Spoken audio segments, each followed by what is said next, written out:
They were about to sell a 10-year-old boy for $1. He hadn't eaten in 2 days. The baby in his arms hadn't stopped shivering in 3. The whole town of Grayson had gathered in the square, not for justice, but for the show. Because in a town this dry, this forgotten by God, a little bit of misery was the best entertainment you could find. On the back of a flatbed cart stood a crooked auction block, splintered wood, stained with dust, and something that looked a lot like despair. The sheriff, a man whose gut hung over his belt like a sack of unearned pride, stood tall on that platform. He thought himself a shepherd, but the flock he was tending was a pack of wolves, and they were hungry. Next to him stood the boy, barefoot, ribs like a washboard under a ripped cotton shirt. His wrists were chained in rusted iron cuffs meant for a grown man, cuffs that looked monstrous on his small frame. But it wasn't the cuffs that made the crowd go quiet. It wasn't the dirt on his cheeks or the hollows in his eyes. It was the bundle. He clutched a swaddled baby to his chest, wrapped in a ripped feed sack. She couldn't have been more than a few months old, a tiny thing with a head of soft dark curls. Her eyes sealed shut against the biting wind. Her little arm dangled free, limp and lifeless. The crowd stared, a flicker of something almost human passing through their eyes. A sick baby was a bad omen, a liability. The sheriff didn't care. He spat a wad of tobacco into the dust. "Name's Tommy," he called out, the name an accusation. "Caught him stealing from Mrs. Dolly's pantry last night. A half a loaf of bread, a slice of ham, and an onion." A few people chuckled. An onion. Tommy didn't flinch. He just tightened his grip on the baby, turning his body to shield her from the wind and the jeers. He was a statue of defiance carved from bone and grit. "It was for his sister," the sheriff continued, his voice dripping with mock pity. "Says her name is Ruthie. Town council's decided. A boy old enough to steal is old enough to be punished like a man." Punished. That was the word they used for this. No trial, no questions. Just a crowd and a hammer and a town rule that said orphans didn't get a say in how their lives were torn apart. They couldn't jail him. He was too young. They couldn't hang him, not without the circuit judge raising hell. But they could sell his debt. "Auction starts at $1, the sheriff boomed. $1 buys his debt.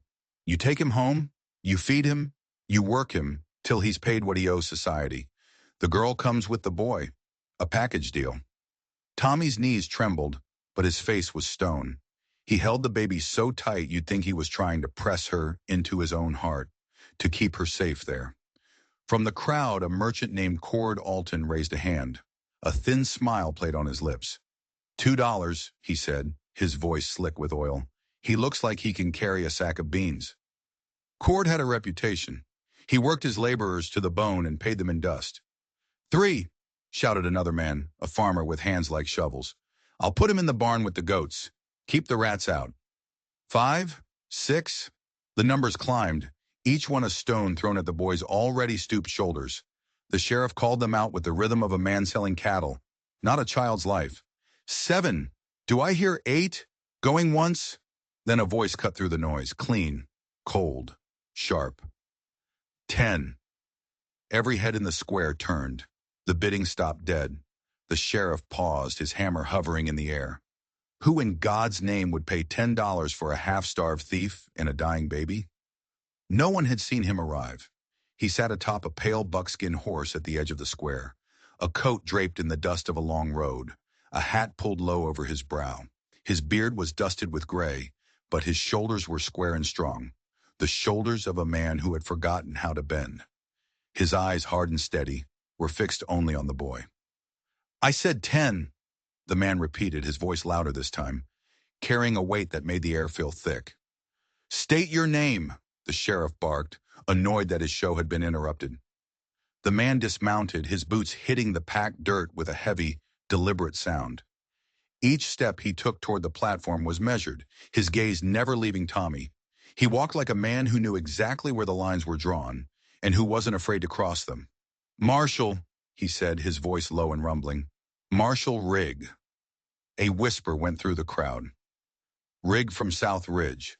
The one who..." But the whispers died before they could finish, choked off by a sudden, collective fear. This was not a man you talked about lightly. "10's the high bid," the sheriff announced, eager to be done with it. "Anyone for 11? "Sold," Marshall said, his voice leaving no room for argument.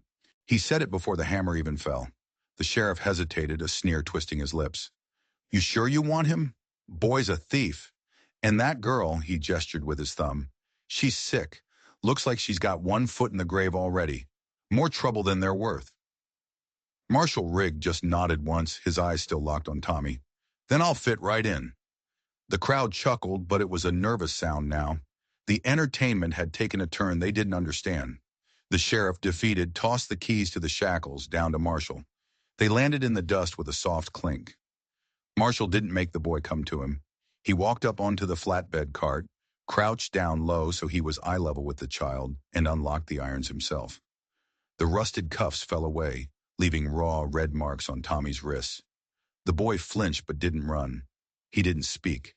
He just stared up at this stranger with those hollow, haunted eyes. What fresh hell was this? Marshall looked back, and for the first time his expression softened just a fraction. He wasn't looking at a thief. He was looking at a survivor. "You got a name, son?" Marshall asked, his voice softer than before. "Tommy," the boy whispered, his voice raspy. "And this is Ruthie." Marshall gently pulled back the feed sack to look at the baby. Her lips were cracked and had a faint blue tint. Her eyes were sunk deep. She was smaller, sicker than he'd even realized. He felt a faint, shallow breath against his fingers. She was fading. "She needs milk," Marshall said, his voice tight, "and a doctor. Now." "I tried," Tommy mumbled, his voice cracking. "I tried to find some. That's why I—" Marshall stood, his towering frame casting a long shadow over the boy. He held out a hand, calloused and steady. Tommy stared at it, his mind racing. Was this a trick?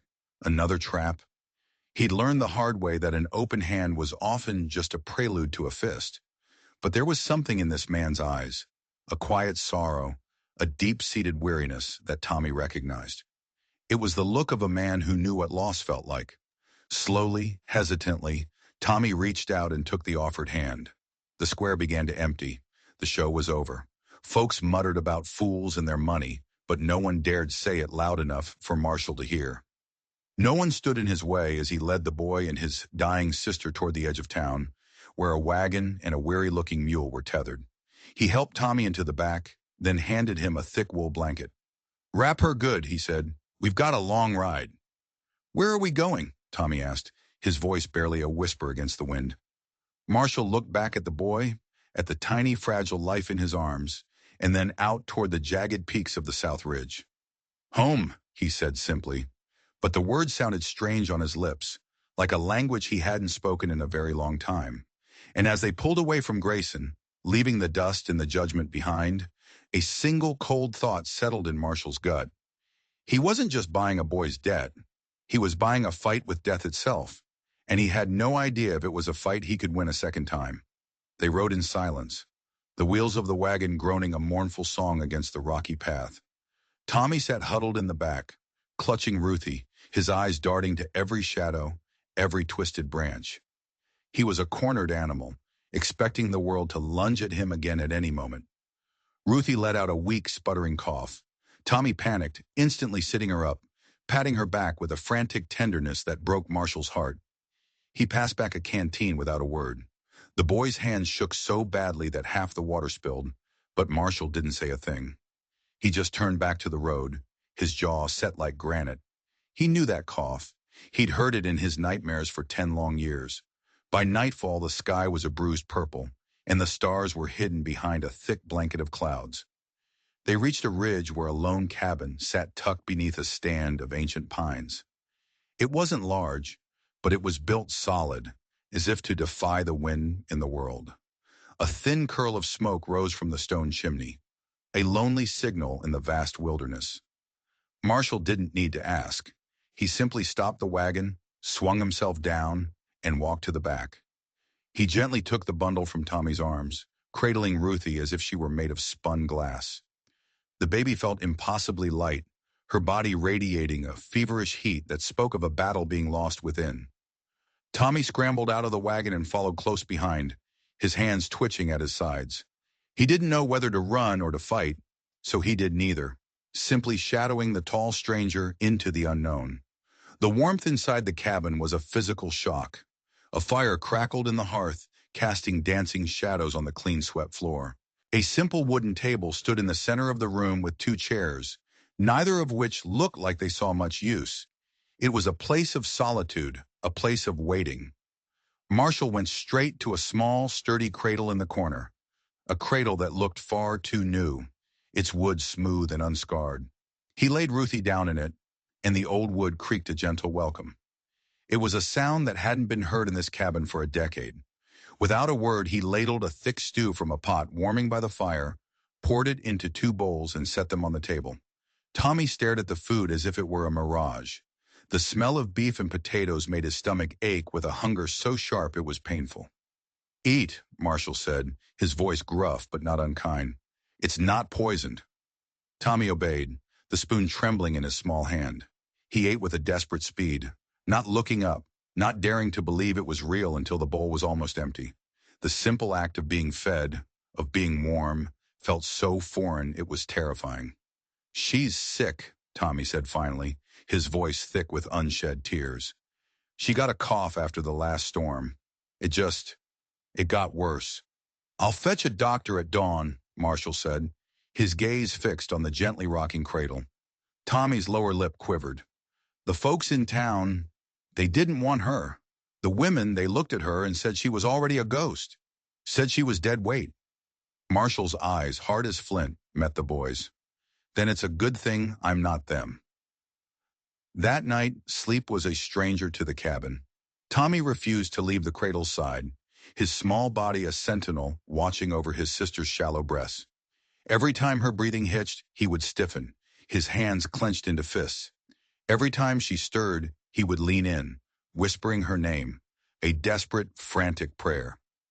Marshall watched from the doorway, a ghost in his own home. He remembered this vigil all too well. He remembered the sound of a child's cough echoing in the unforgiving silence of a winter night. He remembered the deafening quiet that followed. Years ago, he had buried his hope in a small, cold patch of earth behind this very cabin. The grave was marked by a simple wooden cross, a monument to a promise he couldn't keep. He hadn't spoken her name since. He hadn't allowed himself to. But now, watching this boy, this fierce, terrified child who refused to surrender, something deep inside him cracked open. Tommy had that look, the look of someone who had run out of road but was determined to keep walking into the wilderness. The look of someone who knew, in his bones, what it felt like to be forgotten by the world.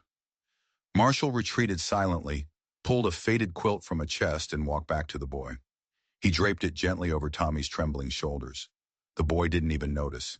His entire universe had shrunk to the size of that cradle, to the fragile rise and fall of his sister's chest.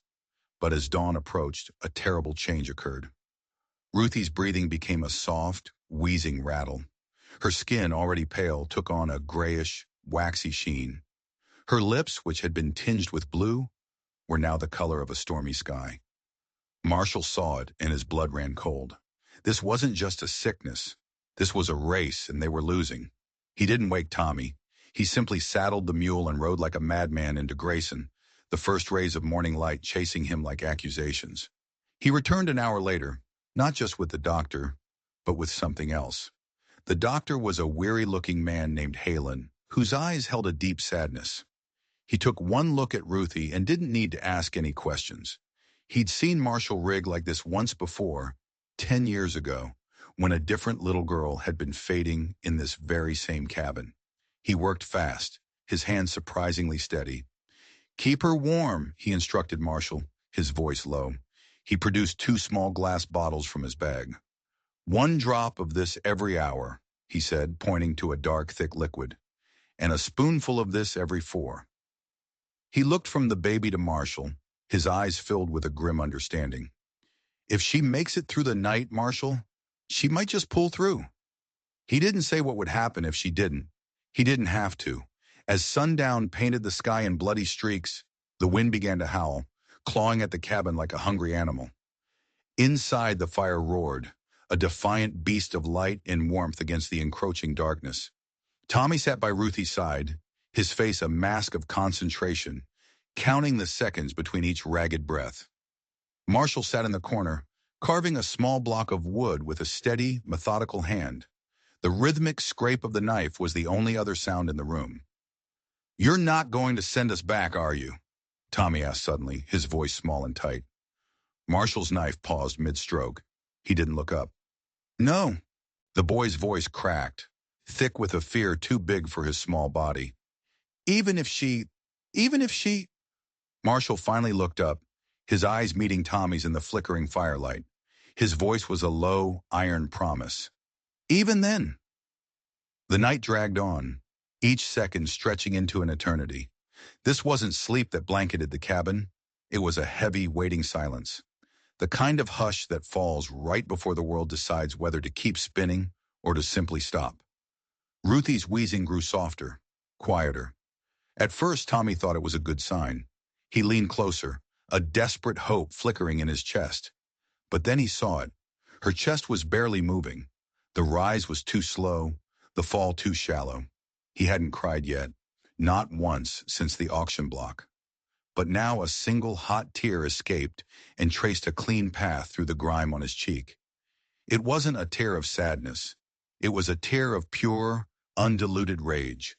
Rage at the world, at the sickness, at his own powerlessness. Marshall saw the tear and his heart seized. He knew what that silence meant. He knew what came after the breathing got quiet. He had lived through it once before, and the memory was a fresh grave in his soul. He stood up, his chair scraping against the floorboards. The sound was unnaturally loud in the still room. He walked over to the cradle, his face grim. He reached down, his calloused fingers gently touching Ruthie's neck, searching for the faint, thready pulse. For a moment he felt nothing. His blood turned to ice. It was happening again. The same cabin, the same sickness, the same silence. Tommy saw the look on Marshall's face and a strangled sob escaped his lips. "No," he whispered. "No. Please." Marshall's fingers pressed harder, desperately searching. And then he felt it. A flicker. Faint. Erratic. But it was there. A tiny, stubborn drumbeat refusing to go silent. She wasn't gone. Not yet. He looked at the bottle from the doctor. 1 drop every hour. He glanced at the old clock on the mantel. It had been nearly 2 hours since the last dose. In their exhausted vigil, they had lost track of time. "The medicine!" Marshall rasped, his voice tight. He snatched the bottle, his hands fumbling with the cork. He measured out a single dark drop onto a small spoon. But Ruthie's lips were sealed shut. Her jaw was slack. She wasn't breathing enough to even swallow. They were too late. The silence was coming for her. "No," Marshall growled, a sound that was more animal than human. "Not again." He tilted her head back gently, pried her mouth open with his thumb, and let the drop fall onto her tongue. Then he did something Tommy would never forget. He lowered his own head, covered Ruthie's tiny mouth and nose with his own, and breathed. He breathed his own life, his own warmth, his own desperate hope into her still lungs. Once, twice. On the third breath, Ruthie's tiny body convulsed. A small, rattling cough escaped her lips. Her chest rose and then fell, on its own. It was a tiny, ragged breath, but it was a breath. Tommy stared, his eyes wide with disbelief. The silence had been beaten back. The man hadn't just bought him at an auction. He had just stared death in the face and forced it to blink. Marshall slumped back, sweat beading on his forehead, his body trembling with a mixture of relief and remembered terror. He looked at Tommy, his eyes dark with a pain the boy was too young to understand. "Go get some sleep, son," Marshall whispered, his voice hoarse. "I'll watch her now." Tommy didn't argue. He was so exhausted, so emotionally shattered that he could barely stand. He stumbled to a small cot near the fire, pulled a blanket over himself, and was asleep before his head hit the pillow. Marshall Riggs sat in the chair by the cradle, the rifle resting across his lap. He didn't carve anymore. He just watched. He watched the rise and fall of that tiny chest, a miracle he had been denied once before. He wasn't just guarding a sick child from a fever. He was standing guard against the ghosts of his own past, and he swore on his daughter's grave that this time, the ghosts would not win. By morning, a change had settled over the cabin. The desperate, heavy silence was gone, replaced by the soft, steady rhythm of Ruthie's breathing. The wheezing had softened to a gentle whisper, and the deathly blue tint had vanished from her lips, leaving them a pale but natural pink. Tommy woke with a start, his heart pounding. For a terrifying second, he thought the quiet meant the worst had happened. He scrambled from the cot and rushed to the cradle. He saw his sister, her tiny fingers twitching in her sleep, and a breath he didn't even realize he'd been holding escaped his lungs in a shaky sigh. He didn't smile. He was still too afraid to hope, but the tight, hard knot of fear in his stomach loosened just a little. Marshall was already up, brewing coffee in an old percolator. The rich, warm smell filled the small space, a scent of normalcy, of life going on. He poured himself a mug, then filled a chipped cup with warm milk and a spoonful of sugar, and handed it to Tommy. "She'll be waking soon," Marshall said. The simple words were a promise. Tommy took the cup, his hand still shaking slightly. "Thank you," he murmured, his voice rough. It was the first time he had thanked the man. Marshall just nodded, his face unreadable in the morning light. The days that followed fell into a quiet, careful rhythm. Marshall rose before dawn to chop wood and feed the mule. Tommy, a small shadow, helped where he could, fetching water from the pump and scattering feed for a handful of scruffy chickens. He watched Marshall with an intense, silent focus, mimicking the way he held an axe, the way he moved through the woods without a sound. He was learning a new language, the language of survival, of self-reliance. Ruthie grew stronger each day. The color returned to her cheeks. She began to take more milk, her cries growing louder, more demanding. She was no longer a ghost. She was a baby, real and solid and loud. Marshall, in his spare moments, finished the cradle he'd been working on when they arrived. He'd crafted it from old cherry wood, sanding it until it was as smooth as riverstone. He carved tiny, five-pointed stars into the headboard. Tommy helped him polish it, rubbing the wood with oil and a soft cloth until it shone with a deep, warm glow in the firelight. One evening, Marshall was cleaning his rifle, and Tommy sat nearby, reading from an old, tattered Bible, the only book in the cabin. He read slowly, stumbling over the long words, but Marshall never corrected him. He just listened, his hands moving with a practiced efficiency. Do you think God forgot about us?" Tommy asked, his voice small. Marshall stopped his work. He set a cleaning patch down and leaned back, his gaze distant. "No," he said after a long moment, "but I reckon sometimes he lets us get so lost that the only way back is to find each other." Tommy nodded slowly. He didn't fully understand, but he felt the truth in the words. He crawled under his blanket, and for the first time since leaving Grayson, he slept through the night without waking from nightmares. But peace in a place like this is a fragile thing, a rumor on the wind. Word travels fast in a town fueled by gossip and suspicion. By the end of the week, everyone in Grayson knew. They knew Marshall Rigg had taken in the orphan thief. They knew the dying baby was, somehow, still breathing. Some scoffed, fool's errand. Others just watched the ridge, wondering when the old man's grief would finally drive him completely mad. But one man did more than wonder. His name was Cord Alton, the same merchant who had bid on Tommy. He was a man who saw people as assets or liabilities, and he'd had plans for the boy, cheap labor, easily broken. Marshall Rigg hadn't just outbid him, he had stolen an asset. Cord was a man who collected debts, and he considered this a debt of pride. He rode up to the cabin one afternoon without warning, his horse kicking up dust, his face set in a mask of smug authority. Marshall saw him coming, and his face hardened. He stepped out onto the porch, his arms crossed over his chest, a silent wall of defiance. "You lost, Alton?" Marshall's voice was flat, cold. Cord dismounted, making a show of dusting off his fine coat. "Just doing my civic duty, Marshall. Checking up on town property, making sure you're not harboring a pair of runaways." "They're not runaways," Marshall said, his voice dropping a notch. "The town sold their debt to me. You were there. Sure did, Cord sneered, stepping onto the porch, his polished boots creaking on the old wood. But that doesn't make them yours. The town council has been talking. Some folks think a man like you, a man with your history, isn't fit to raise children. The air grew thick with unspoken meaning. Marshall didn't flinch. I'm not raising them. I'm keeping them alive. There's a difference. Cord's lip curled. You think a roof and some stew is enough? That girl needs a woman's care. That boy needs a firm hand, not the coddling of a grieving old recluse. That hit its mark. Marshall's eyes narrowed to dangerous slits. It's better than the hand you'd give him. Cord stepped closer, his voice dropping to a conspiratorial whisper. You have no wife, no kin, no legal claim to either of them. It's not natural, Marshall. People are saying you've finally gone off the deep end. Just inside the doorway, hidden in the shadows, Tommy stood frozen, holding Ruthie tight against his chest. Marshall didn't turn. He didn't raise his voice. He simply took one step forward, placing himself squarely between Cord and the door. I didn't ask for your opinion. Well, you're getting it anyway, Cord snapped, his composure breaking. You keep them here, fine. But don't come crying to the council when they're taken back.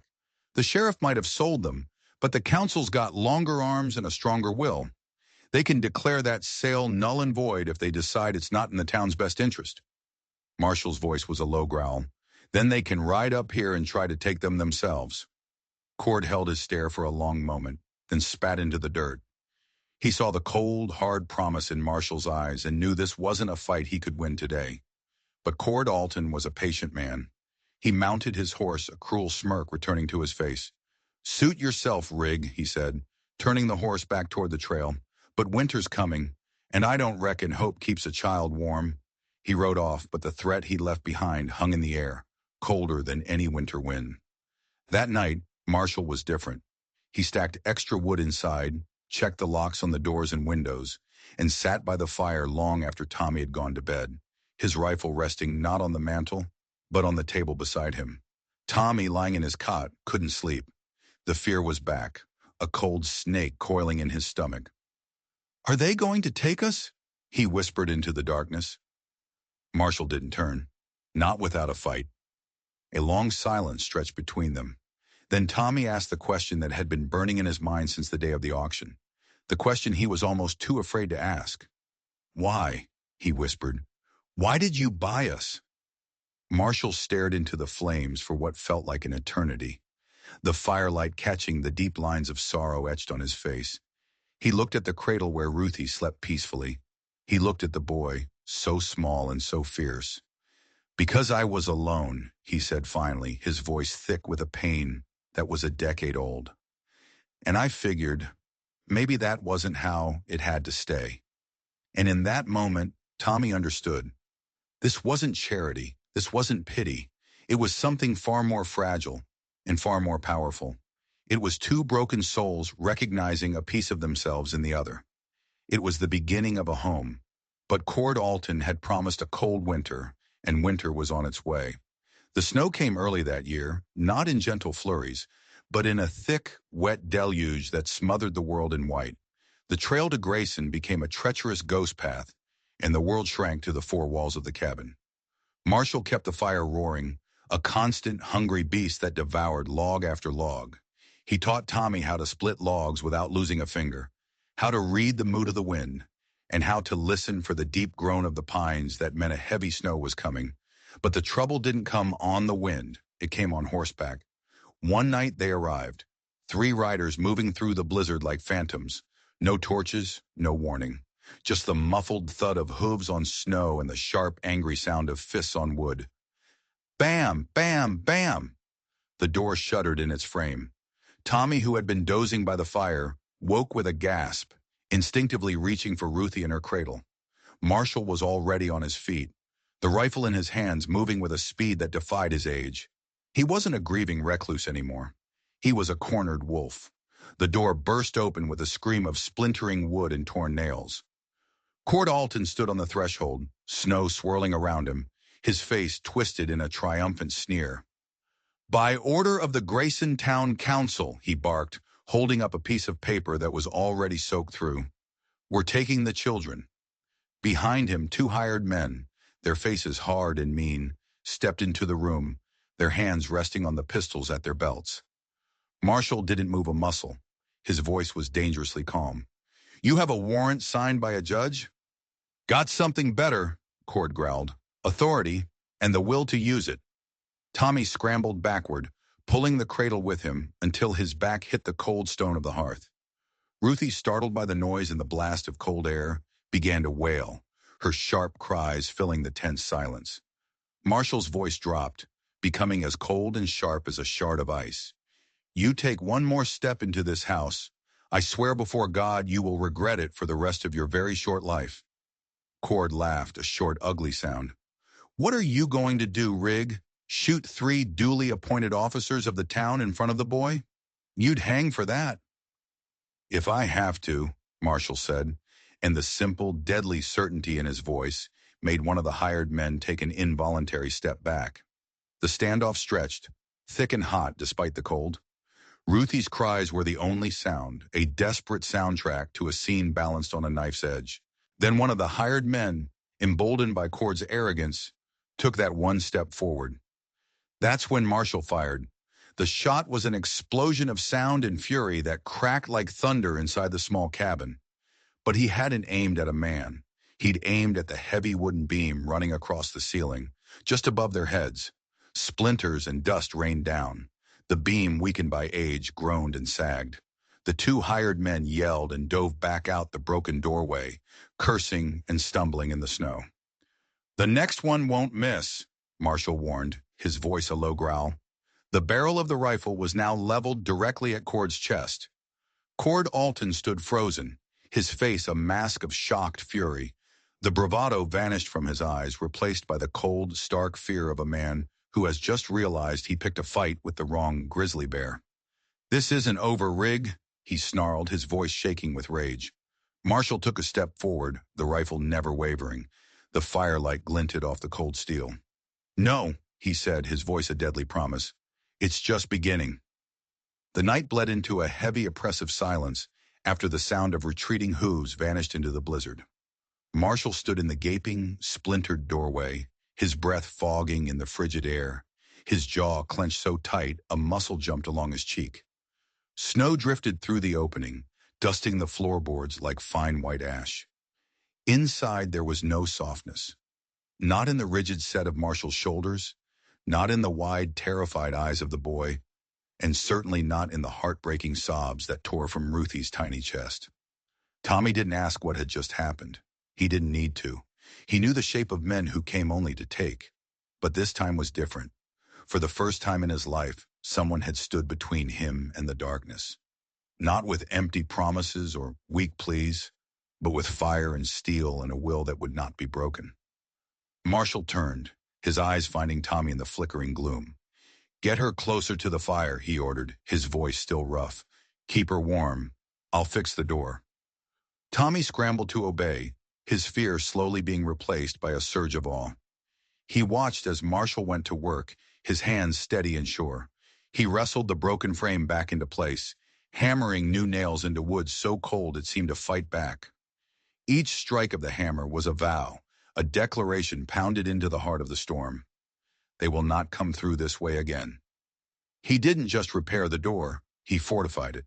He braced the latch with a piece of iron from the forge, reinforced the hinges, and barricaded the bottom with a heavy log.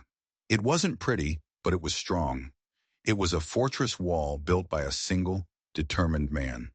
Inside, soothed by the warmth and the rhythmic sound of the hammer, Ruthie's cries subsided into soft whimpers.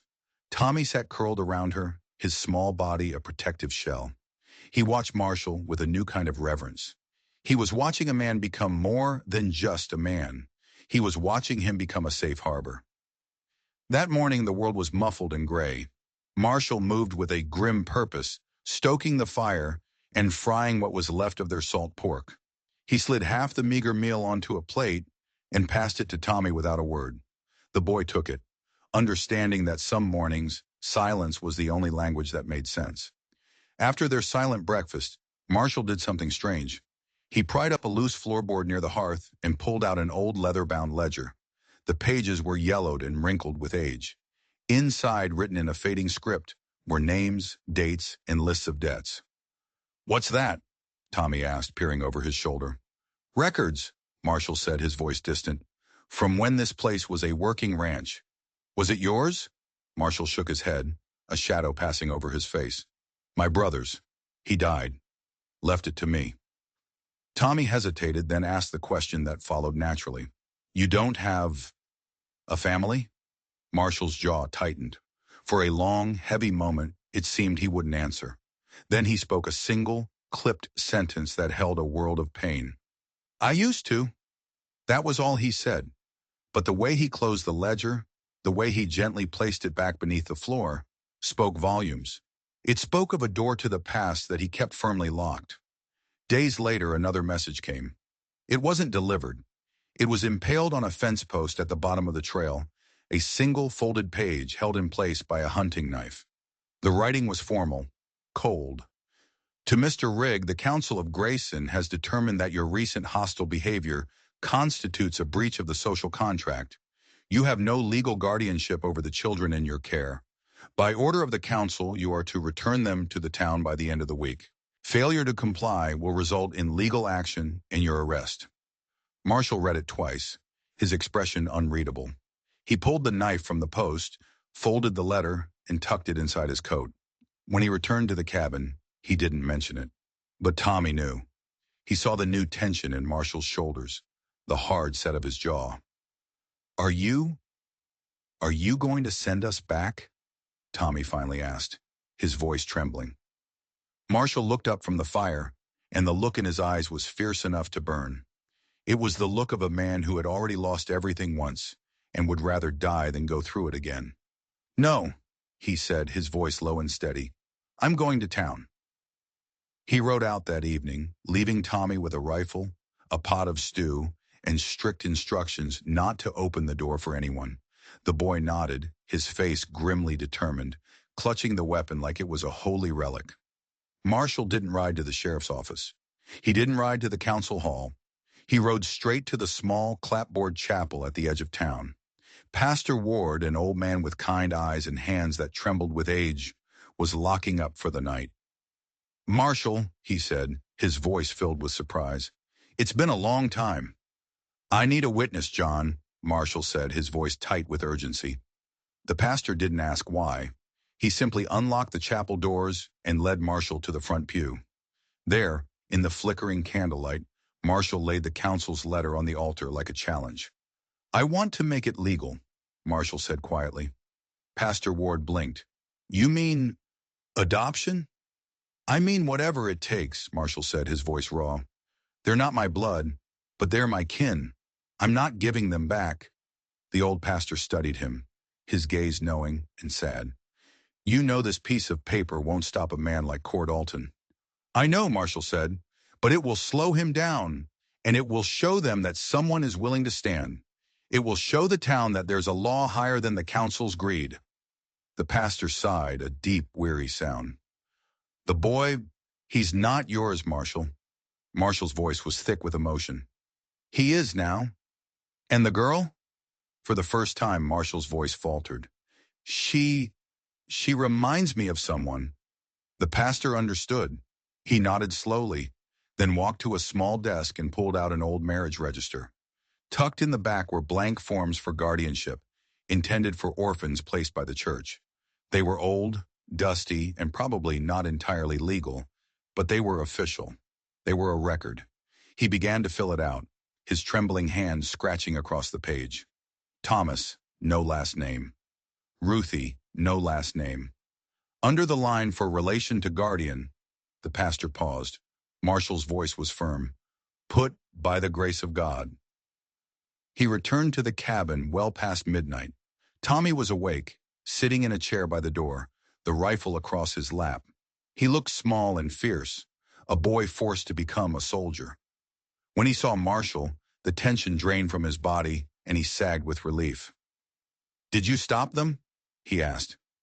"For now," Marshall said. He didn't show Tommy the paper. He didn't need to. Some victories weren't about paper. They were about drawing a line in the sand. He walked to the cradle and looked down at Ruthie. She stirred, her tiny hand reaching up as if grasping for something in her dreams. "She's stronger than she looks," Marshall said softly. Tommy came to stand beside him. A new pride filled his voice. "She always has been." Marshall leaned back, his body aching, his heart sore with old wounds that had been torn open anew. But for the first time in 10 years, the cabin didn't feel empty. It didn't feel like a tomb. Under that roof, there were 3 of them. And it wasn't just a cabin anymore. It was a home. And Marshall Rigg would burn the world to the ground before he let anyone take it away. But peace is a fragile thing, and the paper from the pastor was only a shield. It wasn't a sword. 2 days later, the sheriff came. He wasn't alone. Cord Alton rode beside him, a triumphant gleam in his eyes. Behind them, 4 more men, all armed, all wearing the grim expressions of men who were there to do a job they intended to enjoy. They didn't bother knocking. They formed a line in front of the cabin, a human wall of intimidation. Marshall saw them from the window. He turned to Tommy, his voice calm and steady, belying the storm in his eyes. "Take Ruthie. Go to the root cellar. Don't make a sound, and don't come out until I call for you. Do you understand?" Tommy's eyes were wide with fear, but he nodded. He had seen this coming. He scooped his sister from her cradle, wrapped her in a thick quilt, and vanished down the narrow trapdoor hidden beneath a rug in the kitchen. Marshall waited until he heard the heavy wooden hatch thud shut. Then he stepped outside, the rifle held loosely in one hand, pointed at the ground. "We're here by council order, Rigg," the sheriff announced, trying to sound official. "Your order doesn't mean a thing up here," Marshall replied, his voice flat. "I've got a guardianship paper, signed and witnessed by the church." Cord Alton laughed, a harsh, grating sound. "That old preacher's scribbles? We've got a judge's stamp now. A warrant for your arrest on charges of kidnapping and assault." He held up a new piece of paper, this one crisp and bearing an official-looking seal. "The judge isn't here," Marshall stated, his eyes scanning the faces of the men behind Cord. They were hired guns, not townsfolk. "But we are," Cord sneered. "Now are you going to hand them over? Or do we have to do this the hard way?" "No." The word was quiet, but it was absolute. Cord's smile widened. He had been hoping for this. "Didn't think you would." He took a step forward, raising his hand to signal his men. That's when the shot rang out. It didn't come from Marshall's rifle. It cracked from the tree line to the west, a single sharp warning shot that whistled high over their heads. Cord's men scattered, dropping into defensive crouches, their guns drawn, their eyes frantically searching the dense woods. But no second shot came. There was only the ringing silence and the sudden, chilling realization that they were not alone. Then a voice, rough as tree bark, echoed from the pines. "I wouldn't try it again." From the shadows of the forest, a man emerged. He was old, with a long, gray beard and a dusty coat, a rifle held low and easy in his hands. And behind him 3 more figures appeared. Homesteaders, neighbors from the surrounding ridges, men who kept to themselves, who rarely came to town, but who always watched. Men who understood the laws of the mountains better than any town council. One of them, a broad-shouldered man with a weathered face, raised his hat in a slow nod to Marshall. "Heard you might be having some trouble, Marshall." A flicker of something, surprise, gratitude, passed across Marshall's face. He didn't smile, but his own nod was slow and certain. "You heard right, Abe." Cord Alton cursed under his breath, his face turning pale with rage and humiliation. He had brought a posse, but Marshall had a militia. The sheriff, seeing the odds shift so dramatically, quickly backed away. "Let's go," he muttered to Cord. "This ain't worth it." The riders turned and retreated, their proud advance turning into a hasty, disorganized scramble back down the trail. This time, there were no threats, just the taste of bitter defeat. Marshall stood still long after they were gone, listening until the woods were quiet again. Only then did he walk back inside and open the trapdoor to the cellar. Tommy peered out, his face pale, his eyes wide. Is it over?" Marshall reached down and pulled the boy up into the light. He looked from the fierce loyalty in Tommy's eyes to the empty trail where the posse had fled, and he thought of the quiet, stubborn men hidden in the trees. For now, Marshall said, his voice filled with a weary relief. But we're not alone anymore. He had come to this ridge to be forgotten, to live out his days in the solitary company of his ghosts. But in defending these children, he had inadvertently reminded the world, and himself, that he was still here, and some lines once drawn could rally an army. Snow piled thick against the windows, a slow and steady siege that crept higher by the hour, muffling the world outside. But inside the cabin, the fire crackled warm and strong, casting a golden halo over everything it touched. Ruthie slept in the cradle, her breathing steady now, her cheeks pink with health. Tommy sat beside her with a small, whittled bird in his palm, tracing the grooves Marshall had carved into its wings. He hadn't spoken much since the sheriff left. Neither had Marshall. The morning after the standoff, Marshall made pancakes. Flour was low, but he found some cornmeal and molasses. He made them because sometimes a warm meal could say more than words ever could. Tommy's eyes widened when the plate hit the table. 3 golden discs stacked high, steam rising like a blessing. It was the first time the boy had eaten something that wasn't just for survival.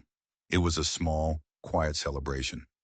After breakfast, Marshall bundled them both up, and they went to work outside. The snow was deep, but they shoveled paths, their breath clouding in the frigid air. Marshall taught Tommy how to test a snowdrift with his boot before stepping, how to listen for the groan of a roof about to give under the weight. They found 2 of the chickens had frozen in the night. Tommy's face fell. "Storms take the quiet ones first," Marshall said, his voice gentle. "Doesn't mean you weren't listening, right?" They buried the birds under a pine, the small act a solemn ritual in the silent, white world. That evening, a new letter arrived, this one wrapped in red wax, delivered by a rider who left it at the trailhead and fled as if the ridge itself were haunted. The seal was from the circuit court. It was no longer a town council matter. "Mr. Rigg, you have ignored previous orders and resisted lawful authority. The children, Thomas and Ruth, are now classified as wards of the county. You are hereby summoned to a formal hearing to determine legal custody. Date, January 18th. Location, Grayson Courthouse. Failure to appear will be considered an admission of guilt, and a federal warrant will be issued for your arrest." Marshall folded the letter and slid it into the old ledger. "What's it mean?" Tommy asked, his voice tight. Marshall didn't look up from the fire. "It means they're not sending thugs anymore. They're sending the law." "Are you going to let them?" Marshall looked at him then, his eyes burning with a cold fire. "No, son, I'm not." The days leading up to the 18th were filled with a tense purpose. They didn't just survive, they prepared. They reinforced the storm shutters, cured the last of the venison, and stacked firewood so high it nearly touched the eaves. Marshall taught Tommy how to whittle with more skill, how to sharpen a knife, how to track a rabbit in the snow. At night he would read from the Bible, his deep voice filling the cabin. "Let not your heart be troubled," he read one night. "Ye believe in God, believe also in me." Tommy listened, his hand resting on Ruthie's back as she slept. "You think he really sends people?" he asked, remembering what Marshall had said before. Marshall reached over and adjusted the quilt on the baby. "I think he sends them a chance," he said. "It's up to us to be brave enough to take it." On the morning of the hearing, Marshall dressed slowly. He wore his best coat, a dark wool he hadn't touched in years. He shaved for the first time in weeks, the sharp scrape of the razor echoing in the quiet cabin. Tommy watched, his brow furrowed. "You're going?" "I have to," Marshall said. "Can I come?" Marshall hesitated, then shook his head. "No, someone's got to stay here. Someone's got to keep her safe." He looked at Ruthie, and Tommy understood. "You're coming back?" the boy asked, the question a plea. "I always come back." Marshall reached into his coat and pulled something from an inside pocket. It was a badge, old and worn, the silver dulled with age, the letters of U.S. Marshal barely visible. "What's this?" Tommy whispered, his eyes wide. "It was my brother's. Then it was mine. Now it's yours to look after till I get back. You wear it. People know whose house this is." Tommy took it with both hands, clutching it like it was the most precious thing in the world. And to him it was. Marshall rode into Grayson just before noon. The town was hushed, the sound of his horse's hooves muffled by the snow. Eyes watched him from every window. The courthouse was packed. The 5 men of the town council sat at a long table, looking grim and self-important. Cord Alton stood near the back, leaning against a wall, a smug smile on his face. The sheriff sat beside him, looking nervous. This had gone further than he'd intended, and at the front, in a tall chair, sat a man Marshall knew. Judge Miller, a hard man, but a fair one. A man who had ridden with Marshall's brother years ago. "You're late, Rigg," the judge said, his voice like gravel. "I'm here," Marshall replied, his voice calm. The council's lawyer, a slick man from out of town, began his assault. "Did you file for legal guardianship?" "No." "Did you have the children medically examined by a town-appointed doctor?" "No." "Is it true you discharged a firearm at duly appointed officers?" Marshall answered every question with a simple, unadorned yes or no. He offered no explanations, no excuses. Cord Alton was called to the stand. He painted Marshall as a dangerous, unstable recluse, a man driven mad by grief, holding 2 innocent children hostage in his mountain fortress. He spoke of the gunshots, the threats, the neighbors who Marshall had incited to violence. It looked bad. The air in the room grew heavy. Tommy and Ruthie were going to be taken. Finally, the judge turned to Marshall. "Do you have anything to say for yourself, Mr. Rigg?" Marshall stood slowly. He didn't look at the council or Cord or even the judge. He looked at the people of the town who had packed the back of the courtroom. "They ask if I filed the right papers," he began, his voice quiet but carrying to every corner of the room. "They ask if I followed their rules. They want to know why I took these children." He paused, his gaze sweeping over their faces. "I'll tell you why. Because they were freezing. Because they were starving. Because that little girl was dying. And not a single person in this town, not the council, not the sheriff, not one of you, lifted a finger to help." Silence, thick and suffocating. "You want to talk about the law?" Marshall continued, his voice rising with a righteous anger. "There's a law that says you don't sell a child for the price of a sack of beans. There's a law that says you don't let a baby die for want of a spoonful of medicine. It might not be written in your books, but it's a law of God, and it's a law of basic human decency, and it's a law this town broke." He finally turned to the judge. "I didn't break your laws. I was upholding an older one. I didn't steal 2 children. I did what every single person in this room was too cowardly or too callous to do. I gave them a home." A murmur went through the crowd. Faces that had been hard with judgment began to soften with shame. Then Pastor Ward stood up from the back. "I have a statement," he said, holding up the guardianship paper. "Signed and witnessed. Under the authority of the church, these children are under Mr. Rigg's protection." The council's lawyer scoffed. "That document holds no legal weight." "Doesn't it?" Judge Miller said, his eyes narrowed. "In this territory, a church witness can sanctify a marriage, validate a will, and register a birth. I'd say it holds more weight than a council's panicked resolution. I'd say it holds the weight of moral authority, which seems to be in short supply in this room." The judge looked at Cord, his eyes like chips of ice. "And as for the charge of assault, I have a signed deposition here from Abe Johnson and 3 other homesteaders who claim your duly appointed officers were in fact hired thugs, and that you were trespassing on private property with the intent to commit violence." Cord's face went white. Judge Miller slammed his gavel down, the sound echoing the gunshot from the cabin. "The council's petition is denied. The guardianship document filed by Pastor Ward is to be recognized by this court and by the town of Grayson. The children stay with Mr. Rigg." He looked directly at Marshall. "But this court also orders that you, sir, are to be their legal, state-recognized father. We'll have the adoption papers drawn up by week's end. This is no longer a temporary arrangement. It's a family. Is that understood?" Marshall stood there, stunned into silence for a moment. Then he nodded once. A wave of relief so profound it almost buckled his knees. He walked out of the courthouse and into the snow. He had come to town expecting a fight. He was leaving with a future he never thought he'd have again.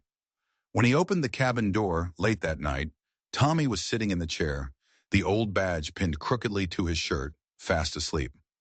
"I'm back," Marshall said softly. Tommy's eyes flew open. He launched himself from the chair and threw his arms around Marshall's waist, burying his face in the rough wool of the man's coat. It was awkward and clumsy, but Marshall didn't pull away. He rested a hand on the boy's head, and for the first time, it felt right. It felt like home. But winter wasn't done with them, and Grayson's memory was long. The law had spoken, but Cord Alton was a man who preferred to write his own laws. In blood. The bounty hunters came at dusk. They didn't ride like a posse, loud and angry. They moved like wolves, silent and patient, their shadows stretching long in the fading light. Marshall was stacking the last of the firewood when he heard the faint jingle of a harness where no harness should be. 3 riders. They moved with a slow, deliberate confidence that set his teeth on edge. This wasn't the town council. This was something far worse. He stepped inside just as a calm, precise knock sounded at the door. Not a bang, but a knock. Civilized. Deadly. Marshall opened the door himself. The man in front was tall, his face hidden in the shadow of a wide-brimmed hat. His coat was black and heavy, his eyes pale and cold as a winter sky. "You Marshall Rigg?" he asked, his voice flat, devoid of emotion. "I am." "We've come on a contract," the man said, dismounting slowly. "A man named Cord Alton says there's a pair of runaways here. Says you're holding them against the town's will." "The town's will lost in a courthouse," Marshall replied, his hand moving to rest on the doorframe, inches from the rifle leaning just inside. "I have legal custody, a judge's order." The man's lips twisted into something that might have been a smile. "We're not here to argue with a judge. We're here to collect on a debt. Mr. Alton feels he was wronged. He's posted a significant bounty for the return of the girl." He specified the girl, a new, chilling detail. "The bounty's $500, the man continued. "Dead or alive, though he'd prefer alive. Says he wants to find a proper Christian family for her." The lie was so blatant, so vile, it made Marshall's blood run cold. Behind him, Tommy had appeared in the doorway, Ruthie held tight in his arms. The boy's face was pale, but his eyes were defiant. Marshall took one step forward, placing himself on the porch. His voice dropped to a low, dangerous rumble. "You come one more inch toward this house, and I'll bury all 3 of you where you stand." The man's smile faded. "Threatening bounty men? That's a fool's game, old man." "I'm not threatening," Marshall said. "I'm offering you a chance to ride away from here with your life. Take it." The man studied Marshall for a long, silent moment. He saw the iron in his eyes, the absolute certainty of a man with nothing left to lose. He saw the shadows of the homesteaders' cabins on the far ridges. He wasn't just facing one man. He was facing a mountain. He stepped back slowly. "The contract stands," he said, his voice tight. 500 is a lot of money. Someone will be back to collect.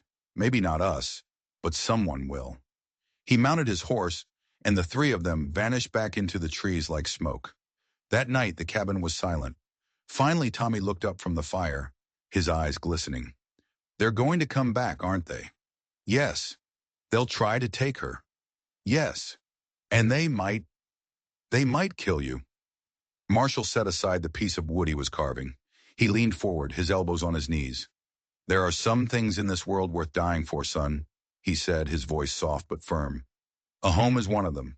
Family is another." He looked from Tommy to the sleeping baby. "We've got both." The next day, Marshall rode to town again. Not for help, for supplies. He bought nails, timber, and every last box of ammunition the general store had. The clerk's hands shook as he rang up the sale. Is it worth it, Marshall? For 2 children that aren't even yours?" Marshall met his eyes. "They're more mine than anything this town has ever owned." Back at the cabin, the preparations began. They weren't just fixing a house. They were building a fortress. They reinforced the windows, built a second, angled wall inside the front door to create a fatal funnel, and dug shallow trenches in the snow to provide cover. Every night they trained. Marshall taught Tommy how to load, aim, and fire the second rifle. To squeeze the trigger, not pull, to breathe. The boy's hands, at first shaking, grew steady. He was a fast learner. He was a survivor. The last day of the month arrived with a storm. Not just snow, but a furious, howling blizzard that slammed into the ridge with the force of a physical blow. The sky turned a dark, bruised gray. It was the kind of storm that promised violence. Marshall didn't sleep. He sat by the fire, his rifle across his lap. Then through the roar of the wind, he heard it. Hooves, dozens of them. He went to the window. Through the swirling snow he saw them, a line of lanterns bobbing in the darkness like malevolent fireflies. It wasn't 3 men this time. It was an army, at least 10 riders, maybe more, led by Cord Alton himself. Marshall turned to Tommy, his face grim. "You know what to do." Tommy nodded, his face pale but his eyes resolute. "Root cellar. Stay hidden. Don't come out unless you call." He scooped up a sleeping Ruthie, his movements sure and practiced now. "Whatever happens," Marshall said, placing a hand on the boy's shoulder, "you keep her safe. That's all that matters." "But you—" Tommy's voice trembled. "Don't worry about me," Marshall said, and for the first time he smiled, a true sad smile. He kissed Ruthie's forehead, then helped Tommy down into the cellar and shut the heavy hatch. Outside, the riders surrounded the cabin. "It's over, Rig," Cord screamed over the wind. "You're outnumbered. Give us the girl and we'll let you live." Marshall didn't answer. He just cocked the rifle. The night erupted in a symphony of chaos. Gunfire shattered the silence, bullets tearing through the cabin walls, splintering wood, shattering the precious few panes of glass. Marshall returned fire, not wildly, but with a cold, deadly precision. He moved like a phantom, from window to wall, using the fortress he'd built to his advantage. One rider fell, then another. In the cellar, Tommy held his hands over Ruthie's ears, whispering to her, trying to drown out the sounds of the war raging above them. The battle raged for what felt like an eternity. Then a sudden, terrifying silence. No more gunshots, no more shouting, just the howl of the wind. Marshall waited, his heart pounding. Then he heard it, a faint creak from the back of the cabin, the storm shutters on the small pantry window. While the main force attacked the front, one of them had slipped around behind. He turned, raising his rifle, but he was too late. A man stood in the pantry doorway, his face covered by a scarf. A pistol flashed. The bullet struck Marshall in the shoulder, spinning him around. He fired one wild shot from his own rifle before collapsing, the world turning into a dizzying blur of pain and darkness. Footsteps pounded toward him. The man stood over him, raising his pistol for the finishing shot. Below, Tommy heard the single muffled shot from inside the cabin. It was different from the others. He froze. Marshall's words echoed in his head. "Don't come out unless I call." But there was no call, only silence. He couldn't wait. He threw open the hatch. The second rifle clutched in his hands. Smoke filled the room. He saw Marshall on the floor. He saw the dark figure standing over him, the gun aimed at Marshall's head. Tommy didn't think. He didn't hesitate. He raised the rifle, found his aim, and breathed. He squeezed the trigger. The shot cracked like judgment in the small room. The man jerked, a look of pure shock on his face, before he crumpled to the floor, dead. Tommy scrambled out of the cellar and rushed to Marshall's side. Blood was everywhere, a dark, spreading stain on the floorboards. "Don't die," he whispered, tears streaming down his face.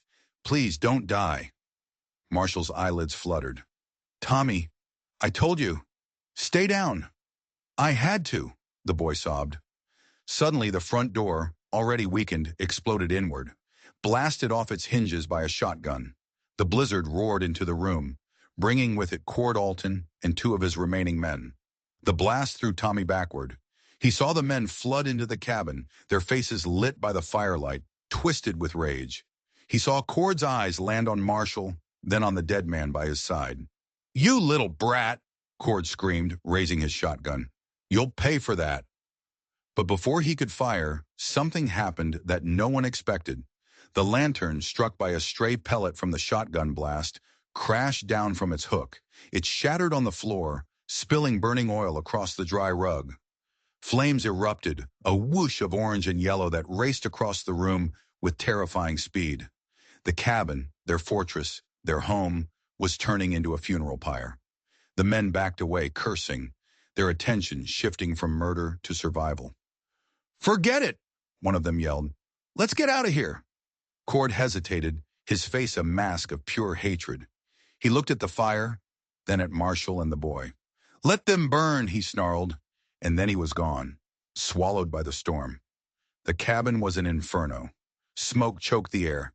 Flames licked up the walls. "We have to go," Tommy yelled, coughing, his eyes streaming. Marshall tried to push himself up, but groaned and fell back. "My leg, I think it's broken." Tommy looked at the roaring fire, at the collapsing roof. He looked at Ruthie, crying in the opening of the cellar. And he looked at the man who had saved him. He made a choice. He grabbed Marshall by the collar of his coat and pulled. He was just a boy, small and thin, but he pulled with a strength born of desperation and love. He dragged the heavy, unconscious man inch by agonizing inch across the floor, away from the flames, toward the broken doorway. He collapsed in the snow outside, gasping for air, his lungs burning.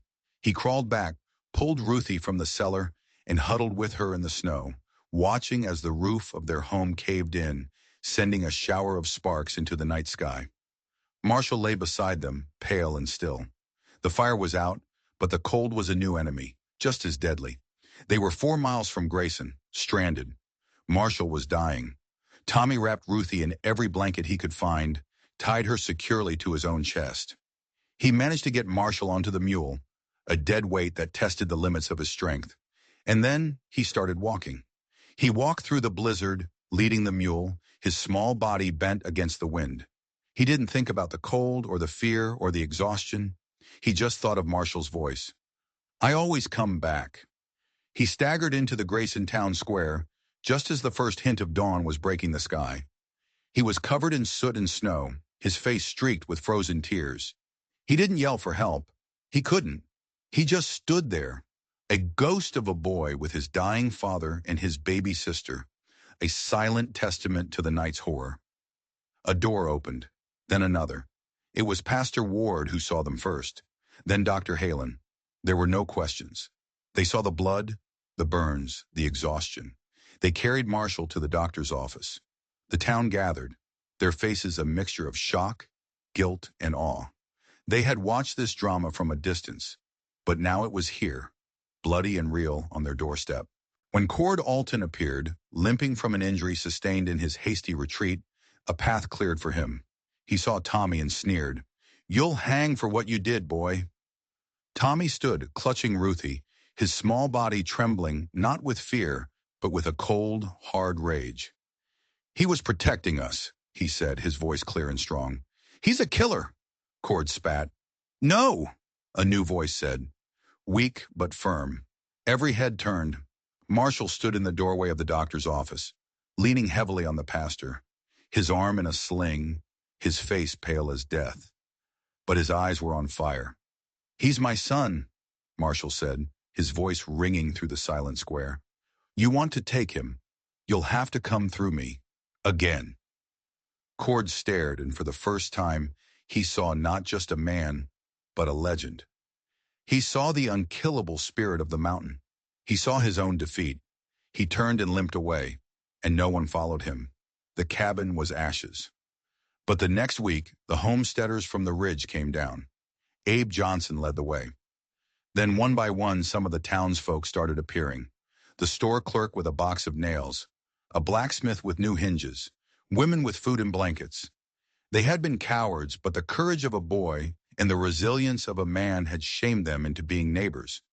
They rebuilt the cabin, stronger this time, wider, warmer. One night, months later, Marshall found Tommy staring up at the stars from the new porch. Ruthie, now a happy, gurgling toddler, was asleep inside. "You know," Marshall said, sitting beside him, "the night I found you, I thought I was just buying a boy's debt." Tommy looked at him, his face serious in the starlight. "What did you get instead?" Marshall put his good arm around the boy's shoulders. "I got everything back."